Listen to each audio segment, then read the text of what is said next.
नमस्कार, एक बार फिर से स्वागत है आप सभी का मेरे चैनल पे। और अभी तक हम लोग 9th की मोशन की सीरीज चला रहे थे, जहाँ हम लोगों ने 4 पार्ट तक कर लिए थे। और हम लोग उस चैप्टर में पूरा यहाँ तक पढ़ लिया था, क्वेश्चंस ऑफ मोशन भी पढ़ ली थी, ग्राफ्स भी मैंने आपको उस दिन कुछ बताए थे, ग्राफ्स भी हो गए थे।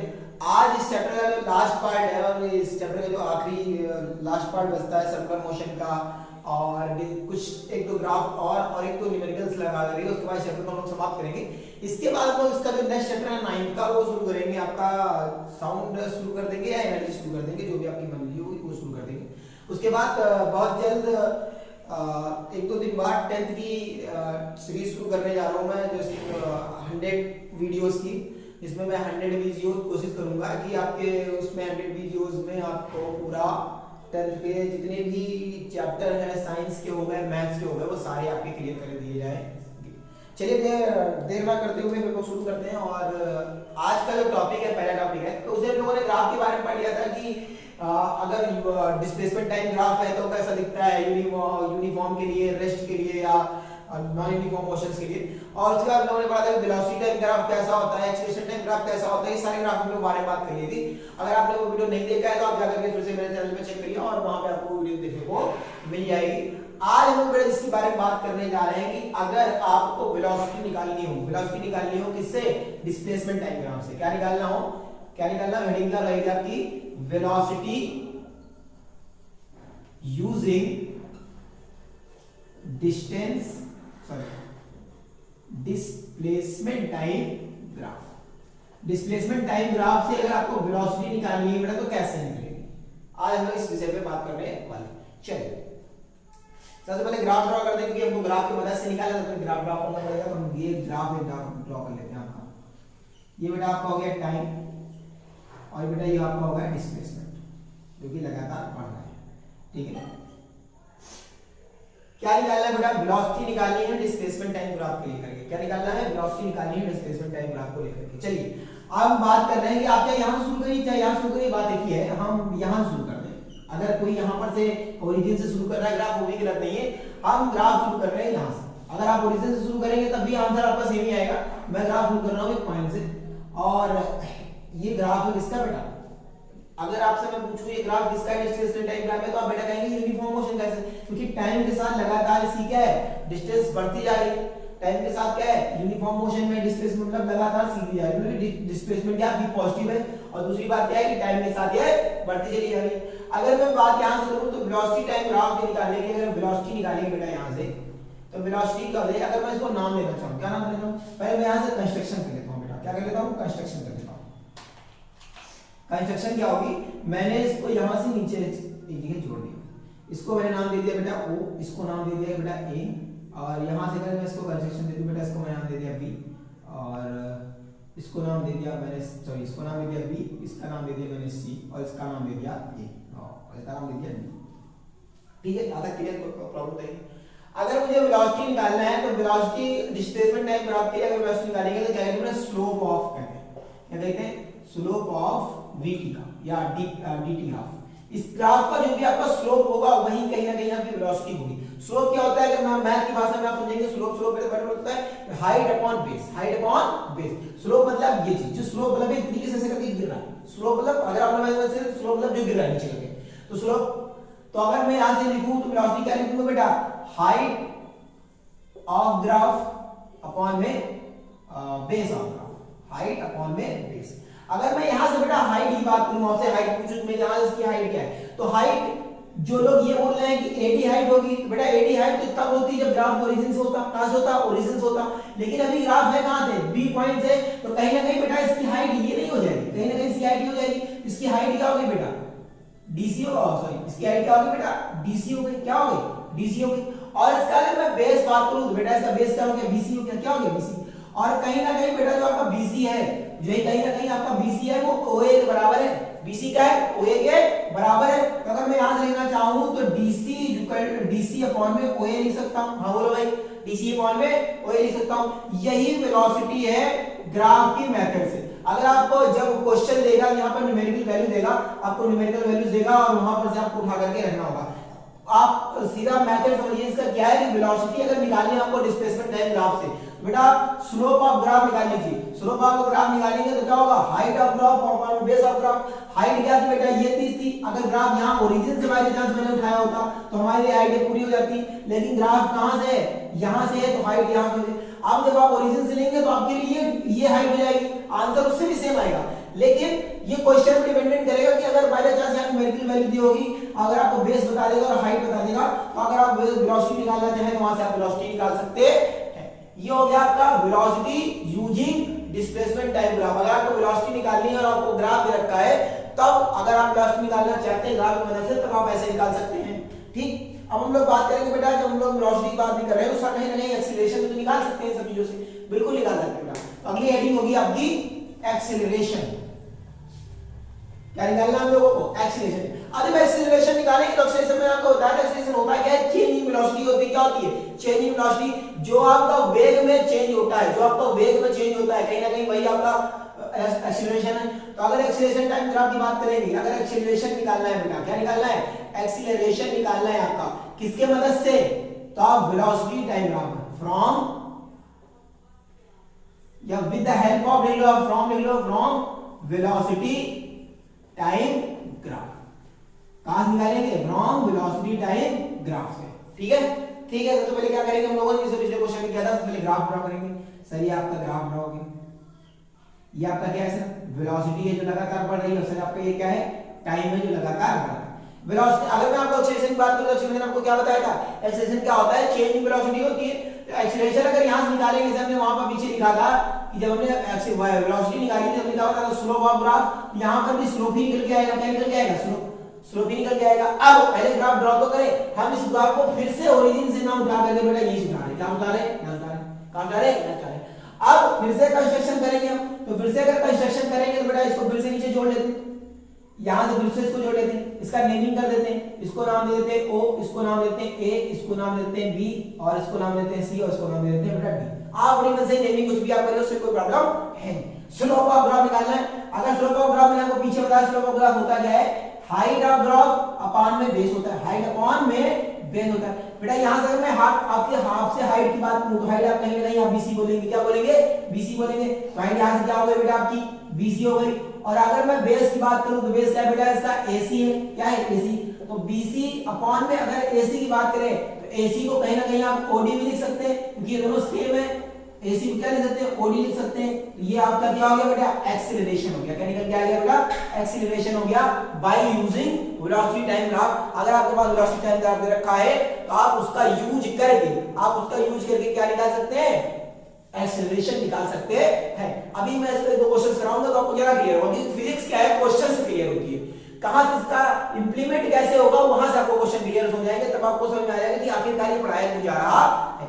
अब हम लोग बात कर रहे हैं, जो सबसे इंपॉर्टेंट बात करेंगे वो बात ये करेंगे, डिस्प्लेसमेंट निकालना हो। क्या निकालना हो बेटा, डिस्प्लेसमेंट निकालना हो वेलोसिटी टाइम ग्राफ से। क्या निकालना हो बेटा, डिस्प्लेसमेंट निकालना हो वेलोसिटी टाइम ग्राफ से। इस चैप्टर में सबसे ज्यादा न्यूमेरिकल ग्राफ से आते हैं तो इसी से आते हैं। क्या निकालना है, डिस्प्लेसमेंट निकालना है बेटा। क्या निकालना है, डिस्प्लेसमेंट निकालना है, displacement from velocity time graph. Velocity time graph से आपको क्या निकालना है बेटा, डिस्प्लेसमेंट निकालना है। क्या निकालना है, डिस्प्लेसमेंट निकालना है। सबसे पहले क्या करते हैं हम लोग, ग्राफ ड्रॉ करते हैं। सबसे पहले ग्राफ ड्रॉ करिए, ये आपका वेलोसिटी टाइम ग्राफ हो गया, ये टाइम हो गया बेटा, ये कहीं ना कहीं आपकी वेलोसिटी हो गई। डिस्प्लेसमेंट अगर आप याद करिए, डिस्प्लेसमेंट मैंने आपको क्या बोला था, अगर वेलोसिटी के टर्म्स में डिस्प्लेसमेंट की बात करूं तो वेलोसिटी क्या होती थी, डिस्प्लेसमेंट अपॉन टाइम होती थी। क्या होती थी बेटा, डिस्प्लेसमेंट अपॉन टाइम होता है। तो अब जब डिस्प्लेसमेंट निकालना है वो किससे, वेलोसिटी से। तो यहां से अगर इसका यहां से ग्राफ को ड्रॉ कर लिए, इसको नीचे से मिला देंगे, क्या कर देंगे, नीचे से मिला दिए कंस्ट्रक्शन का पार्ट आपका।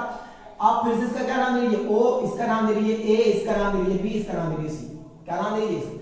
तो यहां से अगर मैं डिस्प्लेसमेंट की बात करूं तो डिस्प्लेसमेंट आपका क्या आता है, तो डिस्प्लेसमेंट बेटा कुछ नहीं, डिस्प्लेसमेंट क्या होता है, एरिया ऑफ शेडेड रीजन या area of covered by graph. जो एरिया कवर्ड किया गया है ग्राफ से, the area covered by graph, जो आपका एरिया कवर किया गया है वही एरिया का डिस्प्लेसमेंट है। तो यहाँ अगर मैं एरिया की बात करूँ तो बेटा ये एरिया कवर किया गया, ये एरिया कवर किया, ये डिस्प्लेसमेंट है आपका एरिया। अगर आपको ध्यान से बात करें इस फिगर की, बेटा हम ध्यान से बात करें तो जो बच्चे मैथ पढ़ते हैं आपने इसमें सब लोग 9th में सब लोग मैथ पढ़ रहे होंगे, ये कहीं ना कहीं बेटा आपका ट्रापीजियम बनता हो दिख रहा है, कैसा बनता हो दिख रहा है ट्रापीजियम। अगर किसी को ट्रापीजियम नहीं दिख रहा सर तब क्या करें, तो बेटा अगर ट्रापीजियम का फॉर्मूला नहीं है तब भी आप निकाल सकते हैं। कहीं ना कहीं बेटा ये ट्रायंगल दिख रहा है आपको, कहीं ना कहीं ये ट्रायंगल दिख रहा है, इसका नाम मैं टी दे दूं, कहीं ना कहीं आपको ये ट्रायंगल दिख रहा है, कहीं ना कहीं आपको ये रेक्टेंगल दिख रहा है, लाइन सीधी कर देते हैं, कहीं ना कहीं बेटा आपको क्या दिख रहा है, ये ट्रायंगल दिख रहा है, कहीं ना कहीं आपको ये रेक्टेंगल दिख रहा है। तो इस ट्रायंगल के एरिया प्लस इस रेक्टेंगल के एरिया, दोनों एरिया को जोड़ दीजिए, वही आपका क्या हो गया बेटा, डिस्प्लेसमेंट हो गया। क्या हो गया, डिस्प्लेसमेंट हो गया। अब क्वेश्चन में कैसे इंप्लीमेंट होगा, तो क्वेश्चन में बाय चांस अगर वो ऐसा ग्राफ बना देगा, कैसे बना देगा, कैसे बना देगा, ऐसा करके अगर हमने बना दिया कि आपका ये ग्राफ है और ऐसे करके गिर रहा है, तो आप वहां पर ये ट्रायंगल दिखा देगा और आपको रेक्टेंगल, पहले आप ट्रायंगल के लिए निकाल लीजिए और रेक्टेंगल के। अगर ट्रापीजियम का आपको नहीं मालूम है, अगर ट्रापीजियम का अगर नहीं आपको फॉर्मूला मैं बता देता हूं, ट्रापीजियम का फॉर्मूला आता है एरिया के लिए, हाफ ब्रैकेट में पैरेलल साइड का सम, दोनों पैरेलल साइड का सम इनटू में हाइट होती है। क्या होता है, सम ऑफ पैरेलल साइड इनटू में height, half sum of parallel side into में हाइट, ये होगा आपका ट्रापीजियम का फार्मूला। ठीक है, अब हम लोग कुछ सीखेंगे आखिरकार इसको क्वेश्चन में इंप्लीमेंट कैसे करेंगे। सर आपने तो तीनों ग्राफ बता दिए, समझ में तो आ गए सर, लेकिन आखिरकार क्वेश्चन में आएगा तब कैसे करेंगे, क्या ऐसे लिख के चले आएंगे, कौन सा आता है ऐसे थोड़ी लिख के आएंगे। अब क्वेश्चन में कैसे इंप्लीमेंट करेंगे तब आपको ये ग्राफ ज्यादा क्लियर हो। तो पहला क्वेश्चन है आपका, जो पहला क्वेश्चन ये है कि कैलकुलेट करना है आपको, क्या करना है, कैलकुलेट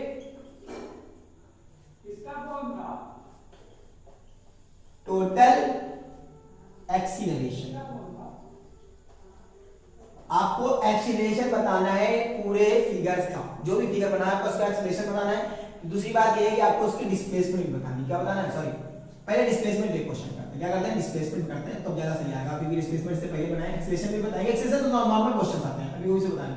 एनसीईआरटी पे आपका दिया हुआ क्वेश्चन ऐसे करके कि एक ग्राफ है, ये यहां से चल रहा है, पहले यहां चला, फिर यहां चला, फिर यहां चल के चला, तो आप यहां से तो एक्सेलेरेशन नॉर्मल निकल आएगा क्योंकि वो स्लोप ऑफ पॉइंट होता है। लेकिन डिस्प्लेसमेंट में क्या एरिया होता है, चक्कर प्रॉब्लम है। तो डिस्प्लेसमेंट में क्या हम यहां निकालेंगे, कैलकुलेट टोटल डिस्प्लेसमेंट। ग्राफ बना के आपको दे रहा है क्वेश्चन, क्या कर रहा है, ग्राफ दे रहा है। तो ग्राफ क्या है बेटा, ग्राफ ये एनसीईआरटी अगर आप खोलेंगे तो ग्राफ आपको दिखने को मिल जाएंगे। वहीं आप ग्राफ से कई क्वेश्चन आपको, जैसे आप ग्राफ खोलेंगे तो आप की अपनी बैक एक्सरसाइज खोलिए बुक की, और बैक एक्सरसाइज में कई क्वेश्चन आपके एनसीईआरटी में दिए होंगे, आप वहां से सॉल्व करने की कोशिश करिएगा।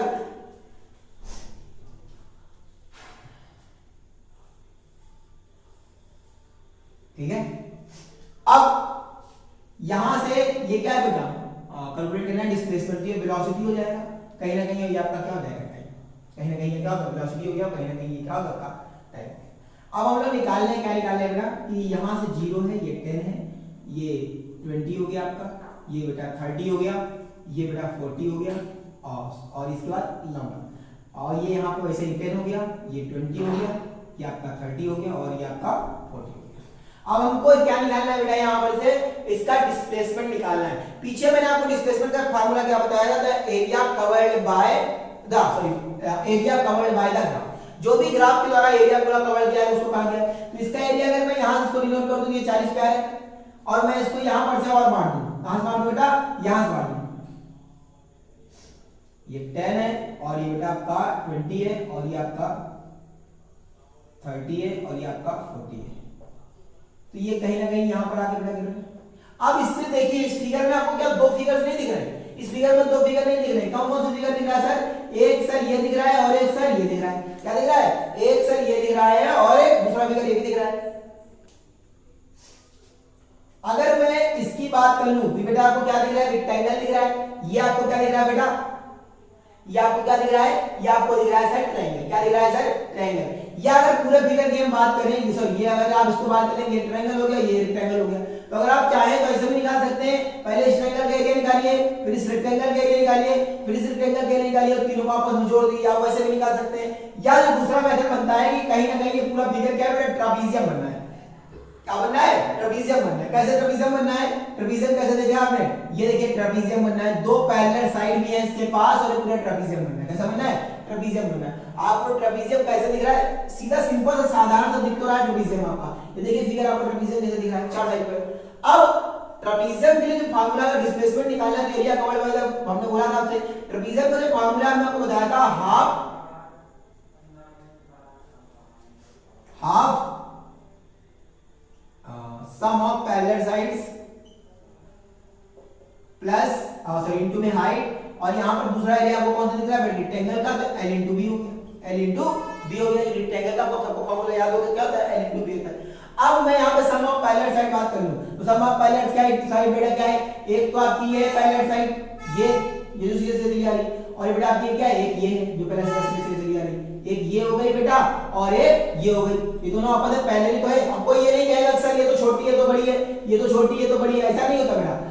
पैरेलल साइड ये दोनों भी पैरेलल हो सकती है। कैसे कि इन दोनों के बीच की डिस्टेंस जहां पर से भी नापी जाए, पैरेलल साइड की डिस्टेंस क्या है कि इन दोनों के बीच में दो लाइन सब पैरेलल कही जाएंगी जब दोनों के बीच की दूरी हमेशा सेम रहेगी, दोनों के बीच की दूरी हमेशा सेम रहेगी। तो यहां पर इन दोनों के बीच की दूरी अगर यहां पर भी 10 है तो यहां पर भी 10 ही रहेगी ना, तो ये सब पैरेलल साइड कौन-कौन सी हो गई, ये हो गई और एक ये हो गई। तो सम ऑफ पैरेलल साइड का फॉर्मूला लगाया तो क्या होगा, half sum of parallel side एक हो गई 10, एक हो गई 30, और लेंथ आपकी कितनी हो गई, तो अगर आप यहां पर से लेंथ देख रहे हैं बेटा कितनी दिख रही है आपको, 40 दिख रही है, कितनी दिख रही है, 40 दिख रही है, कितनी दिख रही है 40, कहां से, एक सेकंड 30 दिख रही है बेटा, कितनी सॉरी 30 दिख रही है, तो 30, और आपका बेस कितना हो गया बेटा, बेस कितना है यहां से लेके यहां तक, तो 20 से 40 माइनस करेंगे बेटा कितना आ जाएगा, 20 आ जाएगा, तो बेस आपका 20 हो गया। फिर से समझिए इसको, लेंथ कौन सी हो गई आपकी, ये लेंथ हो गई, ये लेंथ हो गई भैया, सॉरी इसको ये लेंथ हो गई, ये आपकी कितनी है 30 पे है, कितने पे है 30 पे आपकी लेंथ हो गई, और ब्रेथ क्या हो गई आपकी ये कितना है 20 माइनस 40 करेंगे ये ब्रेथ हो जाएगी ना कहीं, 20 माइनस 40 करेंगे कितनी हो जाएगी ब्रेथ। आप क्या इसको लेंथ नापी है, अगर मैं इसको लेंथ नाप रहा हूं तो 20 से 40 के बीच में कितनी हो जाएगी 20, और ये कितनी है बेटा 30, तो 30 into 20 हो गया आपका यहां से। अब यहां से निकालेंगे तो हाफ 40 प्लस इनटू में हो जाएगा बेटा 3 into 6 600, और इसको आपस में मल्टीप्लाई करके निकालेंगे जब आपका सॉरी हाइट तो निकालेंगे, हाइट तो निकालेंगे हमने, हां हाइट भी लिखना, हाइट बेटा क्या है ये 30 है, ये देखो भूल गए थे, हाइट कितना बेटा आपका 30 है, तो हाइट 30 मल्टीप्लाई कर दो उसके साथ, कितना मल्टीप्लाई कर दो 30। अब यहां पर से लिखेंगे तो हाफ 40 इनटू में 30 प्लस में 600, इसको काट लो बेटा 20, और ये कितना होगा 3 * 6 600 प्लस 600 दैट इज 1200, कितना आ गया 1200। तो आपने देखा कि ग्राफ का यूज करके कैसे आप डिस्प्लेसमेंट निकाल सकते हैं, तो आपका आंसर आ गया, कितना आ गया 1200 आ गया। तो आप इस क्वेश्चन से, इनके हेल्प से, इन ग्राफ की हेल्प से आप ये जान सकते हैं कि किसी भी चीज का अगर आपको डिस्प्लेसमेंट निकालना है, एक्सेलरेशन निकालना है, वेलोसिटी निकालना है ग्राफ की हेल्प से, तो आप निकाल सकते हैं। चलिए इस चैप्टर का लास्ट टॉपिक पढ़ते हैं, जो चैप्टर आप ही इसको लास्ट में खत्म करेगा, वो है बेटा सर्कुलर मोशन। क्या है सर्कुलर मोशन। 11th की जब आप फिजिक्स पढ़ेंगे उसमें ज्यादा आपको डीपली पढ़ाया जाएगा, वहां पर दो मोशन होते हैं जिसमें बच्चों को सबसे ज्यादा कंफ्यूजन होती है, सर्कुलर मोशन होता है, रोटेशनल मोशन होता है। दो मोशन होते हैं, सर्कुलर होता है, रोटेशनल होता है। चलिए आप दोनों मोशन को क्लियर करते हैं बेटा। सर्कुलर मोशन अगर मैं बात करूं, सर्कुलर मोशन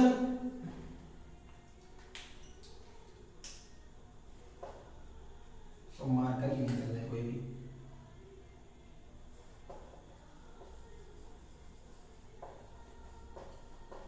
सर्कुलर मोशन क्या होता है, सर्कुलर मोशन क्या होता है, रोटेशनल मोशन। देखो सर्कुलर मोशन की सिंपल सी डिफिनेशन बोली जाए कि जब कोई बॉडी एक एक्सिस पर घूमती है, एक एक्सिस पर चारों ओर, मतलब एक कोई बड़ी रेडियस के चारों ओर चक्कर लगा रही होती है, उसको कहते हैं सर्कुलर मोशन। जैसे अगर हम बात कर लें तो अगर हमें धागा, अगर आप बचपन में आप लोगों को सबने खेला होगा, क्या करते थे हम लोग, क्या करते थे धागे फंसा लेते थे, धागे फंसा लेते थे और किसी पत्थर को ऐसे करके नचाया करते थे। कैसे करके नचाया करते थे, ऐसे करके, कैसे करके ऐसे करके नचाया करते थे। तो पत्थर क्या होता था बेटा, मारने के बाद पत्थर का एक एक्सिस पे नाच रहा है बेटा, कैसे नाच रहा है, एक रेडियस, एक बिगेस्ट रेडियस के पास इर्द गिर्द ऐसे करके अपना रोटेशन कर रहा है, इसको सॉरी इर्द गिर्द करके चक्कर लगा रहा है, इसको क्या कहते हैं बेटा, इसको कहते हैं सर्कुलर मोशन। क्या कहते हैं, सर्कुलर। लेकिन हम बात कर ले ये जो अपनी ही एक्सिस पर, मतलब अपने ही अंदर किसी एक पॉइंट के इर्द गिर्द नाच रहा है, जैसे कि हम गाड़ी के टायर की बात करें, स्टीयरिंग की बात करें, तो ऐसे जैसे अपने ही अंदर, अपने ही एक रेडियस के चारों तरफ नाच रही है बेटा, कैसे नाच रही है, अपने ही अंदर के रेडियस के चारों तरफ नाच रही है, उसको क्या कहते हैं, रोटेशनल मोशन कहते हैं। जैसे अर्थ की बात कर ले तो अर्थ जो अपने एक्सिस पर करती है बेटा, कैसे करती है? अपने एक्सिस पर, एक्सिस करके घूम रही है, एक्सिस करके घूम रही है, इसको क्या कहेंगे? रोटेशनल मोशन है। लेकिन अगर मैं यहाँ पर कुछ रख दूं, मैं यहाँ पे क्या कर दूं? कुछ रख दूं और मैं उसके इर्द गिर्द एक्सिस करके घूमूं, उसको क्या कहेंगे बेटा? सर्कुलर मोशन कहेंगे। क्या कहेंगे? सर्कुलर मोशन कहेंगे। तो आई होप सर्कुलर मोशन आपको क्लियर होगा। अब मैं बात कर लूं तो सर्कुलर मोशन की अगर मैं बात करें, ऐसे तो आप सुनेंगे कि यूनिफॉर्म मोशन में एक्सेलरेशन होता नहीं, ठीक है, लेकिन सर्कुलर मोशन में जब कोई भी बॉडी, जैसे आप घरों में अगर कभी आप इसका अगर मुझे अगर अभी मौका मिला है, मेरे पास वो स्टूडेंट साहब है, तो मैं आपको दिखाऊंगा कि सर्कुलर मोशन में जो वेलोसिटी होती है बेटा, कैसे होती है? अभी दिखा रहे हैं। सर्कुलर मोशन में जो वेलोसिटी होती है वो कैसे लगती है बेटा? जैसे ये एक मास है, ये अगर यहाँ पे वेलोसिटी लग रही है तो वो ऐसे लगती है, ऐसे लगती है। अगर यहाँ पर मास लग रही है तो वेलोसिटी कैसे लगती है? ऐसे। कैसे लगती है? ऐसे लगती है। अगर यहाँ पर कोई बॉडी है तो उसकी वेलोसिटी कैसे लगेगी? ऐसे लगेगी, ऐसे। जब भी जैसे अगर आप एक धागे बांध लीजिए और उसको ऐसे करके छोड़िए, अगर आपने उसको यहाँ छोड़ा तो एक सीधी रेखा बेटा इधर चला जाएगा, अगर आपने यहाँ छोड़ा तो एक सीधी रेखा उधर चला जाएगा, अगर आपने यहाँ छोड़ा सीधी रेखा में चला जाएगा, अगर आप उसको यहाँ लेके आए पत्थर को यहाँ छोड़ा तो सीधी रेखा में यहाँ निकल जाएगा, अगर आपने पत्थर को यहाँ छोड़ा सीधी रेखा में यहाँ चला जाएगा। क्या ये एक डायरेक्शन के साथ आगे बढ़ता जा रहा है? एक डायरेक्शन के साथ आगे बढ़ता जा रहा है। यहाँ पर भी एक डायरेक्शन ले रहा है, यहाँ पर भी डायरेक्शन ले रहा है। ऑफ कोर्स ये सर्कुलर मोशन में है, यूनिफॉर्म में भी है, लेकिन ये डायरेक्शन की ओर भागता हुआ दिख रहा है, इसीलिए हम कहते हैं कि सर्कुलर मोशन में आपका एक्सीलरेशन होता है, क्योंकि इसमें डायरेक्शन होती है। क्या होती है? डायरेक्शन होती है। तो आप क्या तो लिख लीजिए, circular uniform motion have acceleration because of direction of velocity. क्यों होता है? क्योंकि वेलोसिटी की बेटा यहाँ पर एक प्रॉपर डायरेक्शन है। अगर पत्थर को आप चाहे घर पे ट्राई करिएगा, अगर आप पत्थर को ऐसे ले गए और आपने पत्थर को यहाँ पर ले आने के बाद इसको छोड़ दिया तो आप देखेंगे पत्थर इसी डायरेक्शन में सीधा चला जाएगा। क्यों? आप इसको एक अंदर की तरफ एक फोर्स लगती है बेटा, क्या लगती है? अंदर की तरफ फोर्स लगती है जो इसको आकर्षित करती है, इसको कहते हैं बेटा सेंट्रीपिटल फोर्स। क्या कहते हैं? सेंट्रीपिटल फोर्स, जो इसको अंदर की तरफ बांधने की कोशिश करती है। क्या करती है? अंदर की तरफ बांधने की कोशिश करती है। और एक फोर्स जो इसकी अपोजिट डायरेक्शन में जो हिडन फोर्स होती है, आपको दिखेगी नहीं, वो होती है सेंट्रीफ्यूगल फोर्स। वो बाहर की तरफ लगती है। कैसे लगती है? बाहर की तरफ लगती है सेंट्रीफ्यूगल फोर्स। इसके बारे में लोग समझेंगे 11th में। सेंट्रीपिटल फोर्स क्या करती है? इसको अंदर की तरफ बांधने की कोशिश करती है और फ्यूगल फोर्स इसको बाहर की तरफ धक्का देने की कोशिश करती है। यही रीजन है कि जब कोई पार्टिकल छूटता है तो एक सीधी डायरेक्शन, एक यूनिफॉर्म डायरेक्शन ले लेता है, जिसकी वजह से आप इस यूनिफॉर्म सर्कुलर मोशन ये कह सकते हैं, uniform circular motion has an acceleration also because of the direction. इसी डायरेक्शन की वजह से, वरना आप यूनिफॉर्म मोशन में कोई बॉडी होती है तो उसको कहते हैं कि उसकी कोई एक्सीलरेशन नहीं है, क्योंकि वो सीधी, उसको डायरेक्शन की कोई जरूरत ही नहीं है, वो आगे सीधे बढ़ती जा रही है। लेकिन यहां पर उसको डायरेक्शन एक मिल रही है, जिसकी वजह से वो क्या हो रही है? आगे अपने आप से बढ़ती चली जाएगी। ठीक है, अब ये चैप्टर यहीं पर होता है समाप्त। इसके बाद आप कोई भी, आप इसमें जितने भी न्यूमेरिकल है आप न्यूमेरिकल ट्राई करिए, आपसे सारे न्यूमेरिकल बन जाएंगे। इस पे एक पॉइंट आप ऐसे 11th में लोग जहां डीप पढ़ाते हैं इसको, लेकिन आप देखिए आपने जहां पर भी देखा हो ये परपेंडिकुलर लग रहा है। कैसा लग रहा है? परपेंडिकुलर लग रहा है। कैसा लग रहा है? परपेंडिकुलर लग रहा है। कैसा लग रहा है? परपेंडिकुलर। ऐसा सबको मालूम है, जब कोई भी बॉडी सर्कल का पूरा चक्कर लगा लेती है तो कितना चलती है? वो उसके सरकमफेरेंस के बराबर चलती है 2 पाई आर। हमने इसके पहले वाले जो क्वेश्चन किया था उस दिन मैंने आपको बताया था। अब अगर हाफ सर्कल की बात कर लेंगे तो पाई आर लगेगा। कितना लगेगा? पाई आर लगेगा, क्योंकि हाफ सर्कल के लिए बात करें तो हाफ के लिए ऐसा ही निकल जाएगा, ये पाई आर निकल जाएगा। तो फुल सर्कल के लिए कितना होगा? 1 सेकंड करेगी तो 2 पाई आर, हाफ करेगी तो बेटा पाई आर होगा। यही पर से चैप्टर की करते हैं समाप्ति। इसके बाद आप भर भर न्यूमेरिकल लगाइए चैप्टर के। जो आपको न्यूमेरिकल नहीं आ रहे हैं आप कमेंट सेक्शन में बता दीजिएगा। मैं एक दिन इसका सेपरेट एक वीडियो डालूंगा, इसमें सिर्फ और सिर्फ हम लोग न्यूमेरिकल्स करेंगे मोशन चैप्टर के 9 से उठा करके 11 चैप्टर तक के जो आपके मोशन के न्यूमेरिकल है उसमें ट्राई करेंगे कि वो सारे न्यूमेरिकल करे जाए। बाकी पूरा चैप्टर जो है आपका यही पर लास्ट टॉपिक आपका सर्कुलर मोशन था, वो मैंने आपको पढ़ा खत्म कर दिया। बाकी हम लोग नेक्स्ट चैप्टर में जो उसके बाद पढ़ेंगे उसमें और ज्यादा सबको समझेंगे। आप तब तक इसके न्यूमेरिकल प्रैक्टिस करिए, और जितनी ज्यादा आप प्रैक्टिस करेंगे, physics is all about the practice, physics हो मैथ हो कुछ भी सब्जेक्ट हो, जितनी आप प्रैक्टिस करेंगे आपको आते जाएगा। तब तक के लिए थैंक यू।